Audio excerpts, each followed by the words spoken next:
Begin with Russian President Vladimir Putin making his first visit to occupied Ukraine since the war began. Now look, this is video of him driving through the city of Mariupol, which Russia occupied last year. The city suffered heavy damage in fighting and became the symbol of Ukraine's resistance to Moscow's aggression. The Kremlin says Putin also stopped in their neighborhood and spoke to residents. They say he was invited into one of their homes. Now, earlier on Saturday, Putin flew to Crimea to mark the 9th anniversary since Russia announced the annexation of the Ukrainian peninsula. The move was made after Russia sent in troops and staged a hasty referendum in 2014.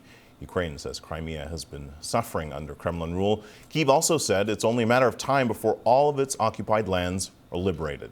CNN's Claire Sebastian joins us now from London with more. So, Claire, what message is Putin trying to send here?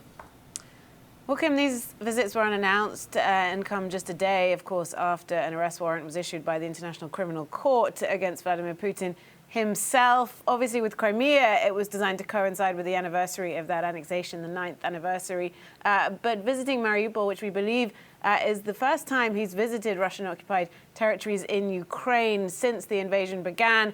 That may be read as an act of defiance, a low-risk one, it should be noted, given that this is Russian-occupied territory, but still, thumbing his nose potentially at that arrest warrant.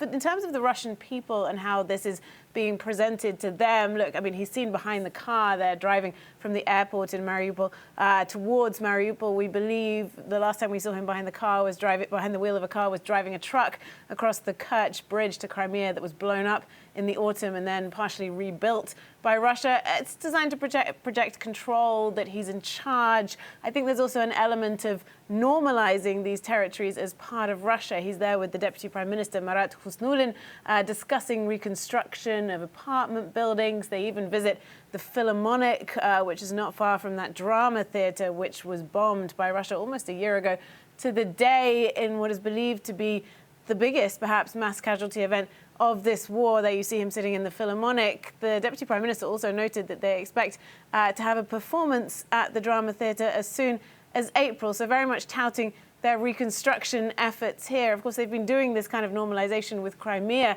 since 2014, so I think that's the message they're trying to get across. But of course, Ukraine is making it very clear that any kind of negotiation with Russia will have to involve the return of these territories, something that Russia is clearly taking off the table. Donald Hertling, Putin spent Saturday touring the streets he helped destroy in a country still deeply entrenched in war. What kind of message does that send, both to his troops and the Ukrainians?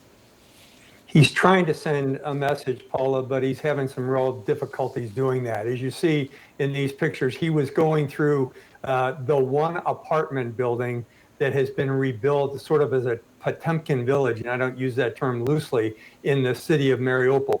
Now remember, as you just said, that city was utterly devastated by his shelling of civilian apartments and hospitals and schools. And now he's going back to take a look around. And it's a photo op, as you see him in this film right now, in the middle of an apartment building where he's trying to relocate some of the Ukrainian citizens. It's sending a signal, too, because it's still very far to the west behind enemy lines. It's in the province, the Oblast of Donetsk. The Russians have control of that province right now, but I think we're going to see in the coming months that will be a targeted area for the Ukrainian counteroffensive to take back their sovereign territory.